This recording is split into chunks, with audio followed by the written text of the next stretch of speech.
Sebelum ada jalan raya, sebelum ada pejabat daerah, sebelum ada lesen, permit dan cop rasmi, sungai ialah nadi kehidupan di Sabah Timur. Di sepanjang Sungai Kinabatangan, laluan air bukan sekadar jalan. Ia adalah sempadan, ekonomi, dan kuasa. Pada masa itu, segala hasil dari pedalaman damar, rotan, lilin lebah, hasil hutan mesti melalui sungai untuk sampai ke pesisir.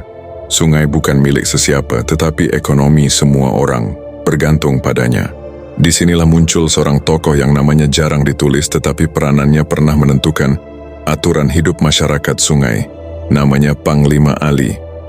Panglima Ali ialah pemimpin masyarakat sungai di Lembah Kinabatangan pada penghujung abad ke-19 dan awal abad ke-20. Beliau bukan raja, bukan sultan, bukan pembesar istana, namun beliau memegang kuasa sebenar di lapangan. Dalam masyarakat sungai, gelaran Panglima merujuk kepada orang yang mengurus pergerakan sungai, menjadi orang tengah perdagangan, menjaga keselamatan komuniti, dan menentukan aturan hidup harian. Sungai Kinabatangan ialah laluan utama ekonomi Sabah Timur. Dalam masyarakat sungai, perkataan adat bukan sekadar tradisi. Ia berfungsi sebagai undang-undang sebelum wujudnya pentadbiran kolonial. Bagi orang sungai, hidup mengikut adat bukan paksaan. Ia cara hidup yang memastikan semua pihak mendapat keadilan. Sungai milik bersama, bukan milik individu. Apabila British North Borneo Company mula memasuki Sabah Timur, mereka tidak datang melalui jalan darat. Mereka datang melalui laut dan masuk ke sungai.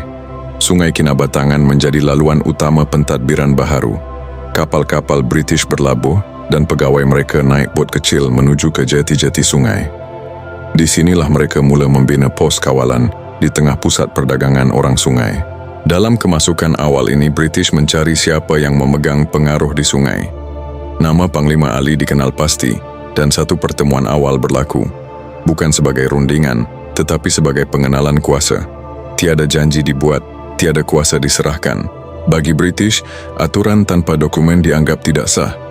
Permit bertulis diperkenalkan, lesen pergerakan diwajibkan, cukai sungai mula dikenakan. Perahu tidak lagi bergerak bebas. Setiap perahu diperiksa, setiap dagangan dicatat. Sungai kini bergerak mengikut kertas dan cop, tak ada perahu dilepaskan. Ada perahu ditahan. Masa menunggu menjadi panjang. Hasil hutan menimbun di perahu.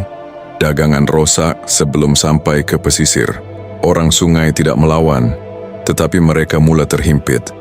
Hari bekerja hilang. Pendapatan berkurang. Sungai yang dulu hidup mula menjadi perlahan.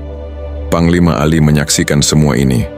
Beliau melihat pedagang menunggu. Beliau melihat sungai terhenti fungsinya.